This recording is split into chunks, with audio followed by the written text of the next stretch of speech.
Hello dear students, welcome back my YouTube channel Paramhans Study Point पे आप सबका स्वागत है।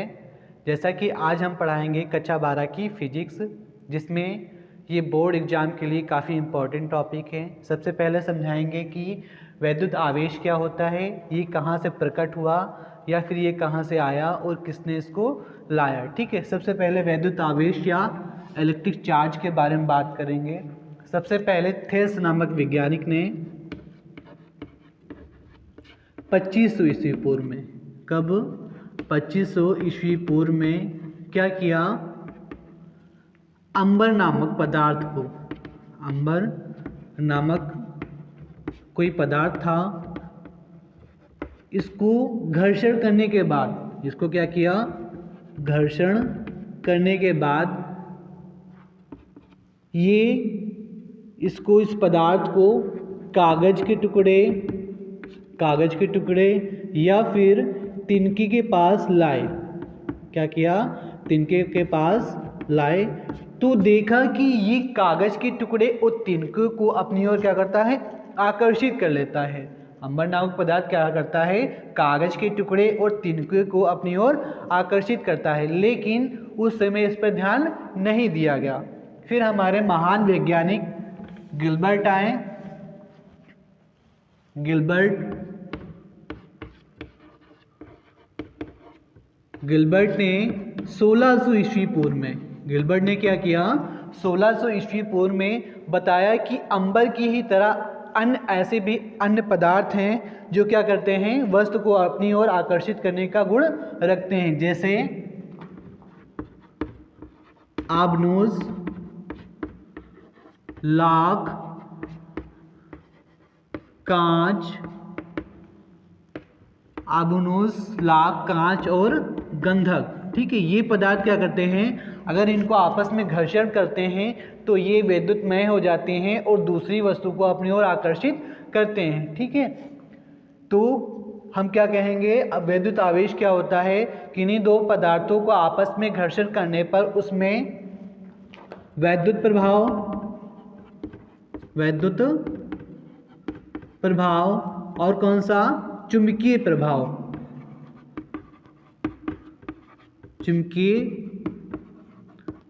प्रभाव उत्पन्न हो जाता है, जिससे वह वस्तु को अपनी ओर आकर्षित करते हैं। यदि किसी भी वस्तु में इलेक्ट्रॉन की अधिकता है, ठीक है, इलेक्ट्रॉन की क्या है, अधिकता है, तो वो माइनस ऋणात्मक दर्शाता है। और यदि किसी भी पदार्थ में क्या है, इलेक्ट्रॉन की कमी है, तो वो धनात्मक दर्शाता है। ठीक है, और ऋणात्मक आवेश कितने प्रकार के होते हैं, दो प्रकार के, एक होता है ऋणात्मक, एक होता है धनात्मक। ठीक है, धनात्मक और ऋणात्मक ये दोनों जो आवेश हैं, इनकी खोज किसने की थी, बेंजामिन फ्रैंकलिन ने। बेंजामिन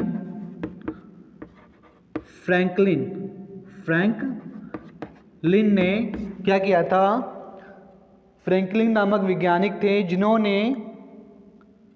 जिन्होंने 1750 ईस्वी में इसकी खोज की थी, धनात्मक आवेश और ऋणात्मक आवेश, और कहा कि समान आवेश, मतलब कि ऋणात्मक और ऋणात्मक आवेश आपस में क्या करते हैं, प्रतिकर्षित करते हैं। क्या करते हैं, प्रतिकर्षित, आपस में कभी भी मिलेंगे नहीं। समान, मान लो माइनस और माइनस या ऋणात्मक और ऋणात्मक आवेश अगर पास में लाते हैं तो ये आपस में क्या करेंगे, प्रतिकर्षित करेंगे। और इसी प्रकार अगर दो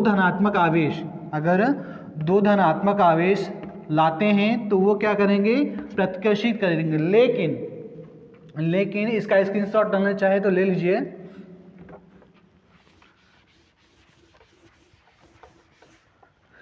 लेकिन यदि धनात्मक आवेश और ऋणात्मक आवेश को पास में लाते हैं तो ये क्या करते हैं, आपस में आकर्षित हो जाते हैं। ठीक है, ये क्या करते हैं, आपस में आकर्षित हो जाते हैं। इसी प्रकार यदि आबनूस की छड़ को, यदि कांच की छड़ को रेशम से, कांच की छड़ को किससे, रेशम से रगड़ते हैं, और आबनूस की छड़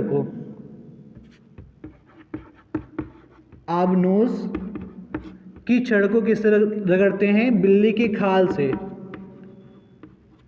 बिल्ली की खाल से रगड़ने के बाद इन दोनों छड़ को क्या करते हैं? आपस में लाते हैं, तो दोनों आपस में क्या होती हैं? आकर्षित हो जाती हैं। लेकिन यदि दो क्या हो आभूनस की छड़ आपस में लाते हैं तो वो आपस में प्रतिकर्षित करने लगती हैं। इसी प्रकार कांच की अगर दो छड़ रेशम से रगड़ें और दोनों को पास में लाते हैं तो वो क्या होती हैं? प्रतिकर्षित करती हैं। मतलब कि मान लो ये किसकी छड़ है? आपकी कांच की छड़ है और ये भी कांच की छड़ है, दोनों को रेशम से रगड़ा है, ठीक है। तो ये क्या करेंगी? इस तरफ भागेंगे और ये छड़ इस तरफ भागेंगे। तो ये क्या इसे कहा गया कि इन दोनों में समान आवेश है, और जो आकर्षित होती हैं कहा गया कि उसमें क्या है? विपरीत आवेश है। उसके बाद हम जानेंगे कि चालक क्या होता है, चालक कितने प्रकार के होते हैं, इनके बारे में जानेंगे। चालक, ठीक है। चालक क्या होते हैं? एक होता है चालक कंडक्टर, एक होता है आपका कंडक्टर, ठीक है। चालक क्या होते हैं? जिसमें विद्युत आवेश समान रूप से प्रवाह हो उसे हम क्या कहेंगे? चालक कहेंगे या फिर कंडक्टर कहेंगे। इसमें प्रवाह रुकेगा नहीं, लगातार बहता रहेगा। एक होता है हमारा डेड कंडक्टर या फिर कुचालक या फिर बैड कंडक्टर। बैड कंडक्टर क्या होता है? इसमें विद्युत प्रवाह आसानी से नहीं हो सकता। जैसे तुम्हारा लकड़ी हो गया, प्लास्टिक हो गया, ये सभी क्या हैं? तुम्हारी बैड कंडक्टर हैं, इसमें आवेश प्रवाह नहीं किया जा सकता। एक होता है आपका अर्धचालक, ठीक है। ये क्या होते हैं? इनमें चालक से कम और कुचालक से अधिक आवेश प्रवाह होते हैं, उसे हम क्या कहते हैं? अर्धचालक कहते हैं। जैसे आपका सिलिकॉन हो गया और जर्मेनियम, ये सभी क्या है? आपके अर्धचालक। सिलिकॉन और जर्मेनियम ये आपके क्या हैं? अर्धचालक। उसके बाद जानेंगे हम कूलाम क्या होता है, उसके बाद कूलाम का नियम, ठीक है। तो चालक क्या होते हैं? इनमें वैद्युत प्रवाह आसानी से किया जा सकता है, कुचालक में वैद्युत प्रवाह नहीं किया जा सकता। और जो अर्धचालक होते हैं, अर्धचालक जो होते हैं, इनमें वैद्युत प्रवाह होता है लेकिन कम मात्रा में, ठीक है। अब हम समझेंगे कूलाम क्या होता है।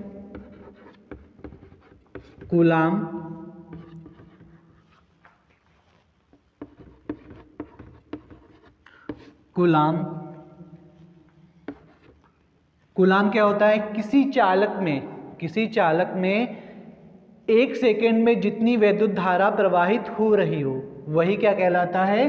कूलाम कहलाता है। किसी चालक में 1 एम्पीयर की धारा, किसी चालक में Q=IT होता है, इसका फार्मूला Q=IT। कह लें किसी चालक में 1 एम्पीयर की धारा 1 सेकेंड में जितनी प्रवाहित हो रही हो तो उस चालक में 1 कूलाम आवेश प्रवाहित होगा। किसी चालक में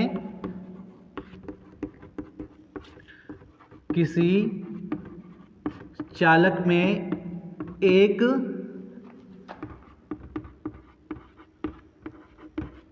एम्पीयर की धारा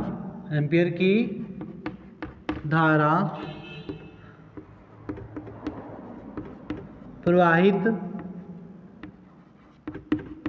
हो रही हो, ठीक है। कितने सेकंड में? 1 सेकंड में। तो उस चालक में जो आवेश होगा वो कितना कूलाम होगा? 1 कूलाम होगा। इस प्रकार Q=IT, जहाँ पे I धारा है, एम्पियर, जैसे धारा का मात्रक क्या होता है? एम्पियर होता है।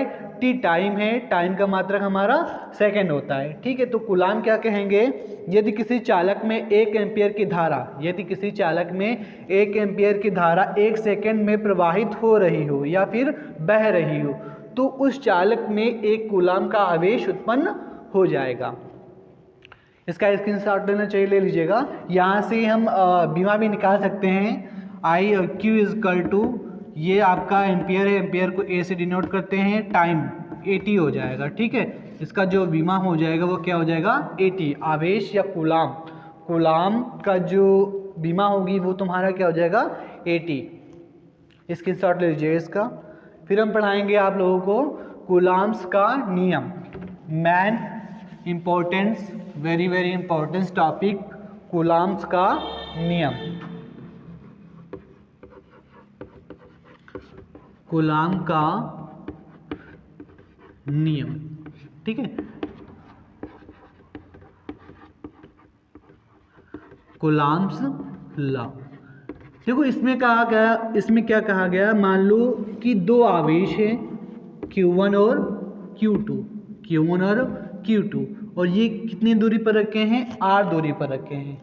यदि दो आवेश आपके Q1 और Q2 कितनी दूरी पर रखे हैं, R दूरी पर रखे हैं, तो उनके बीच बल लगेगा। मान लो कि इस पे आवेश सेम है, प्लस है, इसके पास भी प्लस है, तो ये क्या करेगा, प्रतिकर्षित करेगा ना। अभी हमने बताया कि समान आवेश क्या करते हैं, प्रतिकर्षित करते हैं, और जो विपरीत आवेश होते हैं, ठीक है, वो क्या करते हैं, आकर्षित करते हैं।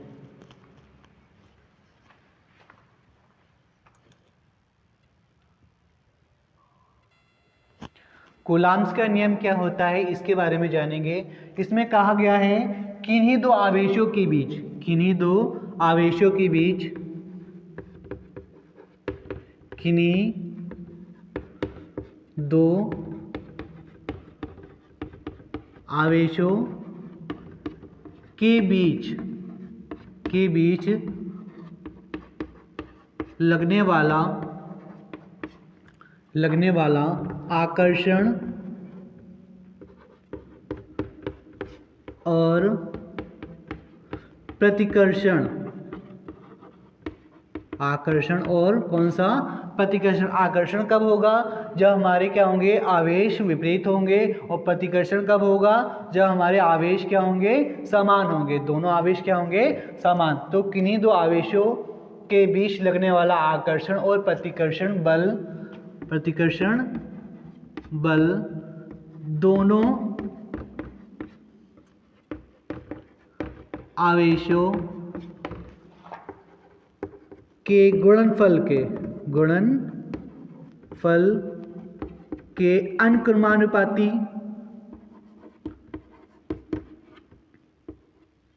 अनुक्रमानुपाती और बीच की दूरी के वर्ग के, बीच की दूरी के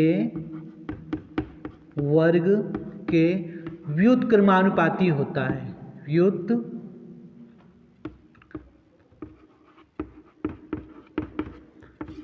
व्युत्क्रमानुपाती होता है।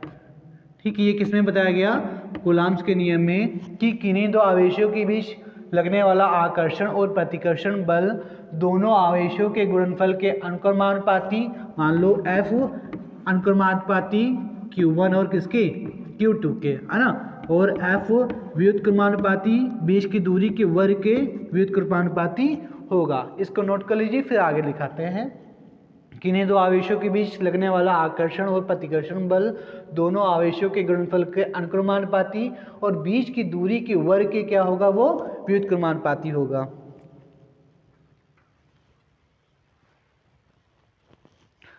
अब इन दोनों को साथ में इसको नोट कर लीजिएगा, स्क्रीनशॉट ले लीजिएगा।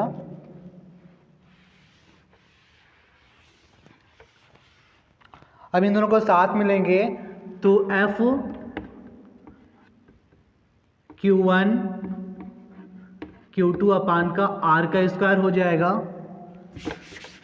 F अनुक्रमानुपाती Q1 Q2 के और व्युत्क्रमानुपाती किसके, के R का स्क्वायर।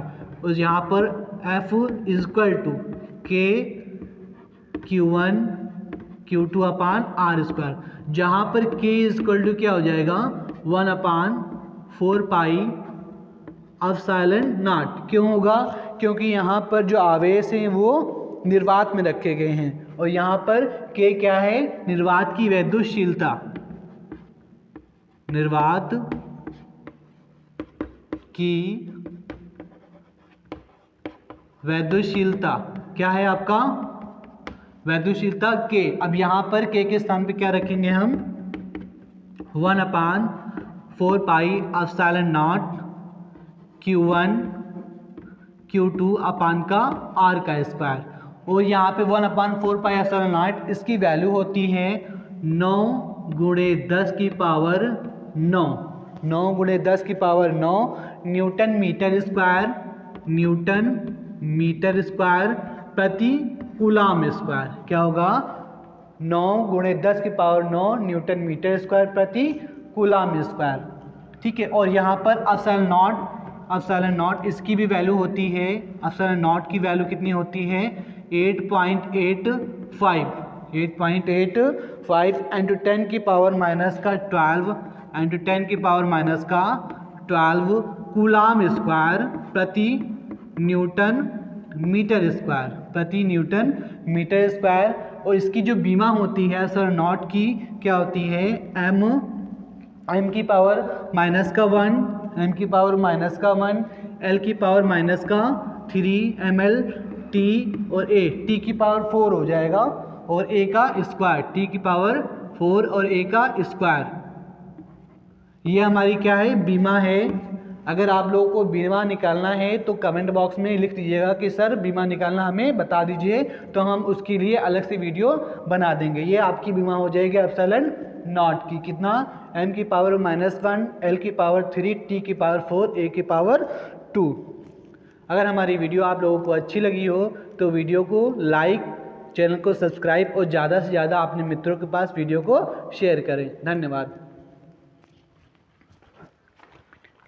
17 मिनट की हो गई है।